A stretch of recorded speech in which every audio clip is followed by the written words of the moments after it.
La unidad 5 del programa de Economía 1 se dirige a desarrollar y se intitula el modelo de demanda agregada, oferta agregada.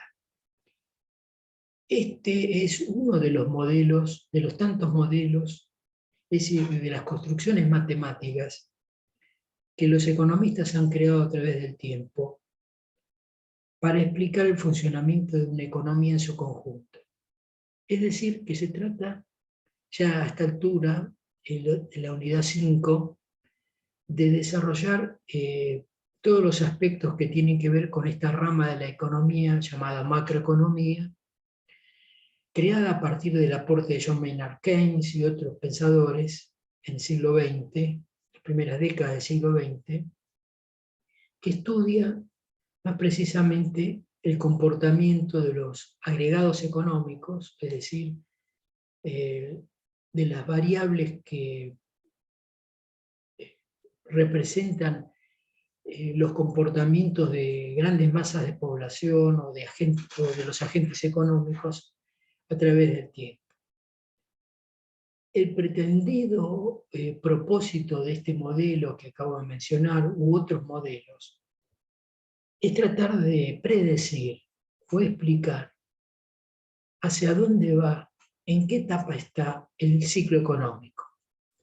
En unidades anteriores desarrollamos el concepto del ciclo económico, simplemente una breve referencia, hace mención el ciclo económico a las fases que el capitalismo muestra a nivel nacional o a nivel mundial, en los cuales las 3 o 4 variables agregadas más características de cómo marcha la economía de un país, el producto, el empleo, los precios, muestran distintos comportamientos que nos permiten decir que estamos en tal o cual fase o etapa del ciclo económico.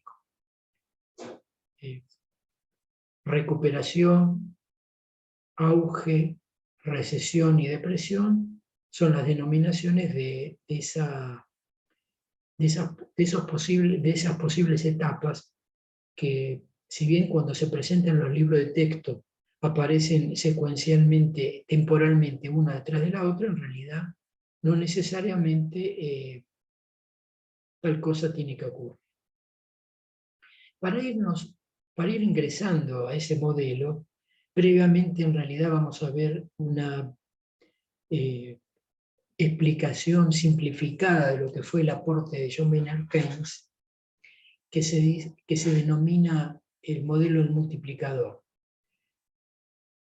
Y para llegar a ese modelo debemos comprender el comportamiento de algunas variables que componen lo que se conoce con el nombre de demanda agregada, que es la versión modelística del concepto que había acuñado Adam Smith y que recrea Keynes, que es el concepto de demanda efectiva. Es decir, la demanda de bienes y servicios que que distintos agentes económicos expresan en la sociedad a través del tiempo.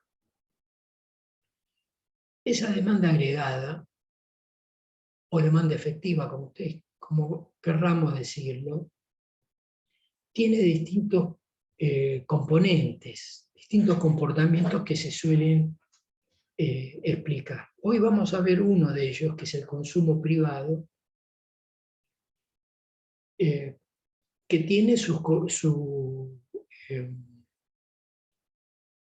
desarrollo específico y que normalmente se estudia junto con otro componente de la o variable agregada, que es el ahorro. Consumo y ahorro son dos destinos de la renta de las personas. El ahorro en realidad es consumo diferido, es decir, consumo que no inmediato, Y se supone que este es uno de los supuestos del modelo, del multiplicador o de cualquier modelo, que el ingreso de las personas justamente tiene uno de esos dos destinos. Es decir, que si uno crece, el otro sufre el efecto contrario y viceversa. No importa a partir de cuál estemos trabajando o analizando, el otro se comporta de manera inversa. Es decir, que cuando pensamos el consumo privado, entendiéndose esta última denominación como la forma de explicar el consumo de las familias, de las personas físicas, como antítesis del consumo público, es decir, el del Estado, para diferenciarlo del consumo del Estado. Bueno, el consumo privado, entonces, es un componente de la renta de las personas. En los manuales de economía, por ejemplo, el conocido texto de Samuelson Northouse, Economía, sus capítulos 20 en adelante aproximadamente, comienza analizando, claro, para los Estados Unidos, pero no importa, vale para un concepto general cómo se comporta el consumo, cómo se puede construir una representación gráfica y analítica de esta variable, primero a partir del comportamiento individual y luego agregándolo. De tal manera que podemos construir, para ir al núcleo del problema, podemos construir una ecuación que nos permita identificar, explicar mejor el comportamiento del consumo privado de las familias de una sociedad. Y entonces, a partir de Keynes, podemos decir que el consumo tiene dos comportamientos, o se compone de dos tipos de comportamiento: el consumo autónomo y el consumo inducido. Los dos constituyen el consumo privado. ¿Cuál es la diferencia? ¿Por qué lo diferenció Keynes? Porque es parte del análisis que el consumo, como ya lo tenemos asimilado, es uno de los destinos de la renta. Por lo tanto, cómo se comporta el consumo importa en relación a la renta que le permite desarrollarse. Entonces, el consumo autónomo es la parte del consumo que no depende de los ingresos corrientes de las personas. Por ejemplo, del factor trabajo no depende del salario que reciben los trabajadores y así de todos los factores productivos, sino que es un consumo que se origina en alguna renta extraordinaria que las personas reciben, por ejemplo, un desahorro, es decir, la persona tiene consumo diferido y lo decide gastar para demandar bienes y servicios, cualquiera sea. O recibe un ingreso extraordinario, una herencia. Así que el consumo autónomo es un componente de esta variable agregada macroeconómica que tiene esa peculiaridad que la hace tan difícil de poder analizar, predecir y por lo tanto influir por parte del Estado.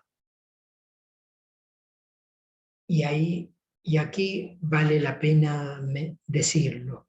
La crisis de 1929 puso el capitalismo de los países centrales y luego el resto del planeta en una situación inédita, porque no era la primera situación en la cual se iniciaba una depresión, es decir, quiebra de empresas, miles o millones de trabajadores que quedaban sin empleo y por lo tanto sin ingresos y por lo tanto sin posibilidad de consumir. No era la primera vez que el capitalismo mostraba esa etapa del ciclo económico. Lo diferente es que por alguna razón que debemos atribuir a una cierta maduración del capitalismo, a un cierto grado de concentración de la economía, el mercado por sí mismo, como los neoclásicos habían predicho, no pudo resolver, no podía resolver. Esto es, el presupuesto de los neoclásicos era que este tipo de situaciones, el propio mercado, por su propia dinámica,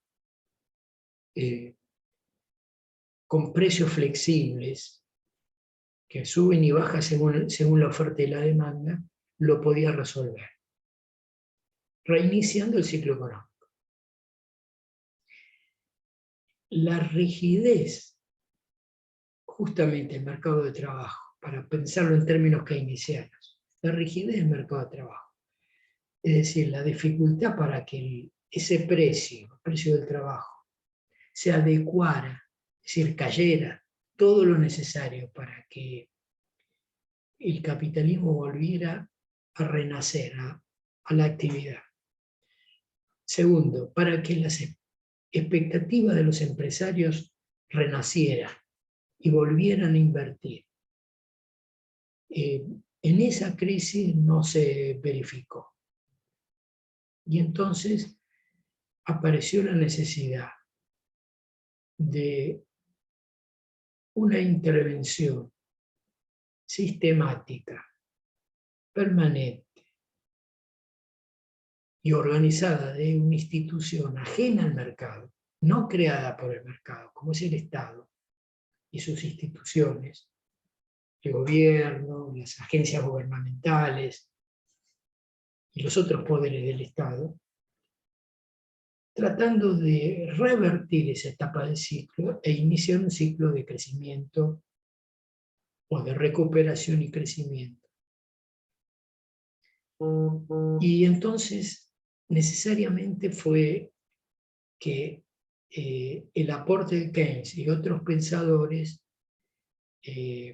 aportó, perdón, valga la redundancia, nos brindó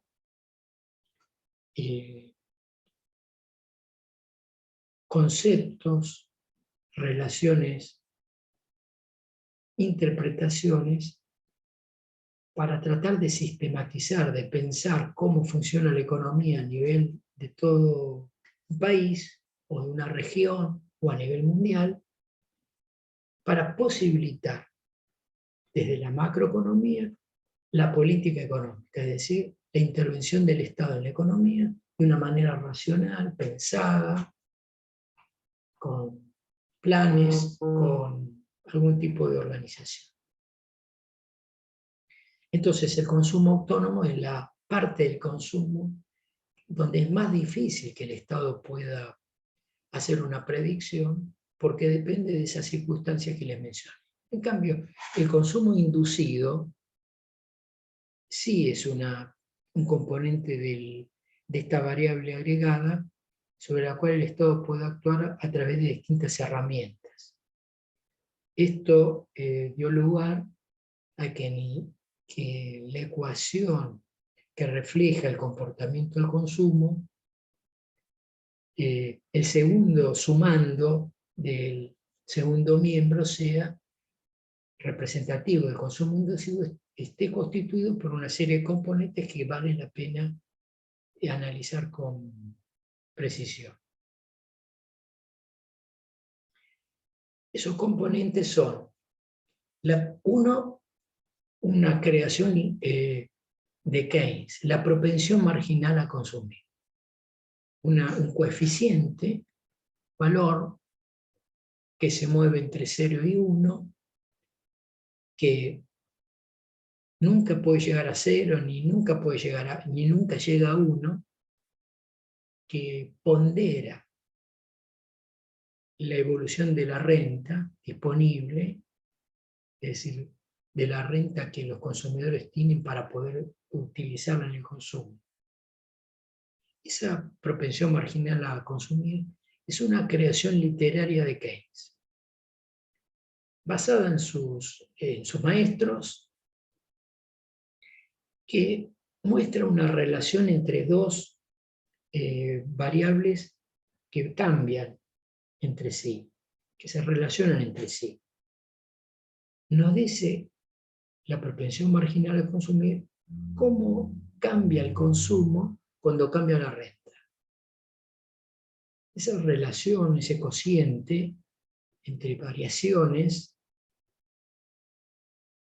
decimos que no puede dar cero porque, por definición, se supone que cuando la renta de las personas, salarios, beneficios, lo que sea, cambia, el consumo cambia también, ¿no? Si se trata de comportamientos normales, ambas variaciones se dan en el mismo sentido.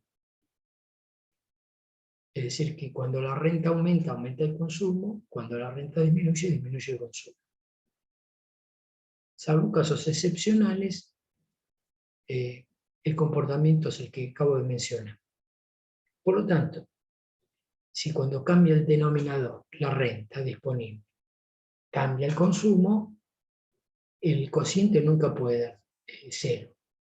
Porque para que dice cero, el consumo no debería variar. No da 1, porque por definición se presupone que los consumidores, decía Keynes, no varían su costumbre de consumo inmediatamente. Es decir, conservan sus temores, sus predisposiciones, o bien a consumir o bien a ahorrar, del periodo anterior al que presenta esa variación del ingreso, de la renta disponible.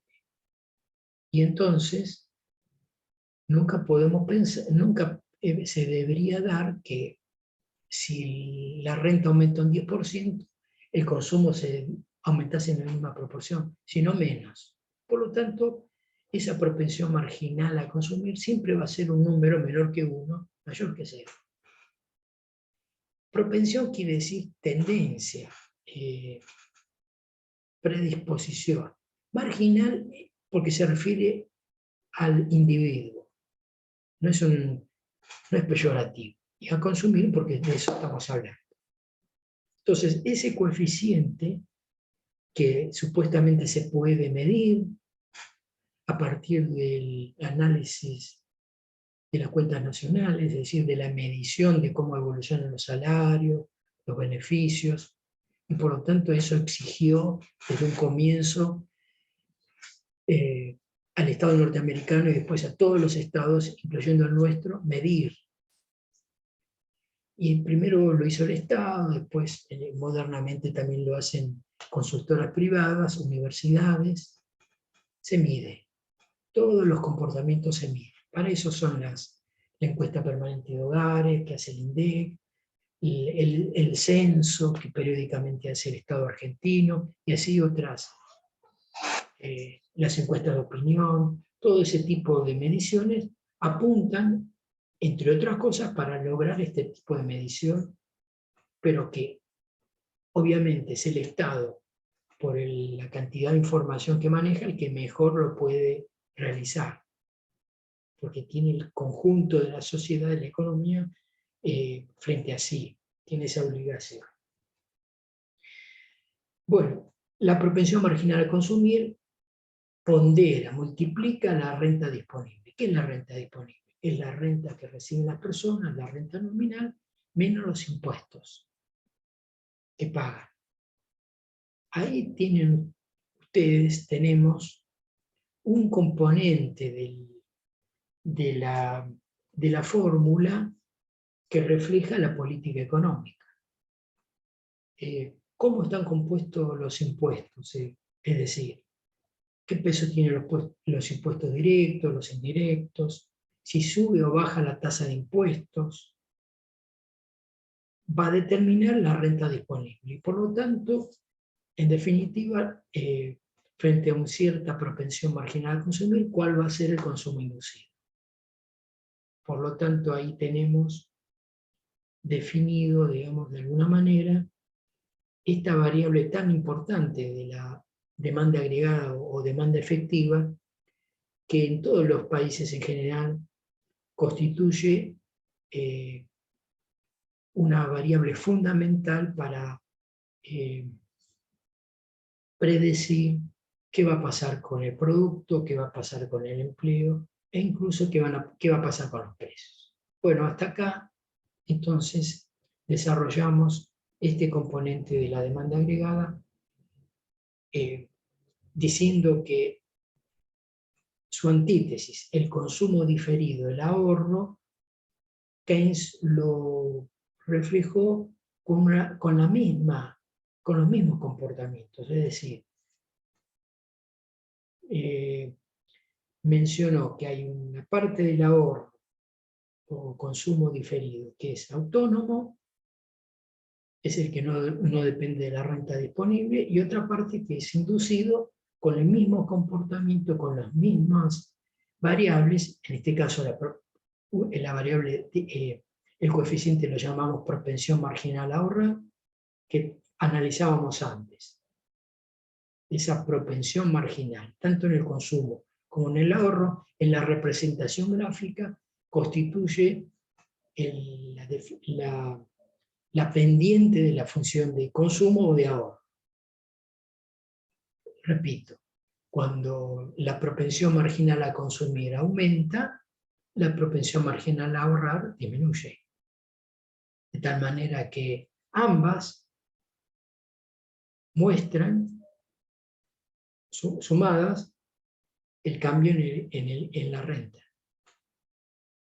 Si aumenta un peso el ingreso, una parte se va al consumo y otra parte se va al ahorro.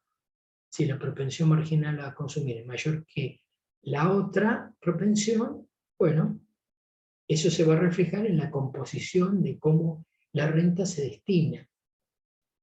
Pero ambas no pueden superar el cambio en la renta. Así que cuando representamos gráficamente o trabajamos analíticamente con las funciones de consumo y de ahorro, lo hacemos conjuntamente, porque ambas constituyen el destino de la renta de las personas. Por lo tanto, las debemos analizar conjuntamente. Hasta acá llegamos, después vamos a seguir con otros componentes de la demanda agregada, como la inversión privada, o sea, de las empresas, el gasto público y las exportaciones netas. Hasta la próxima.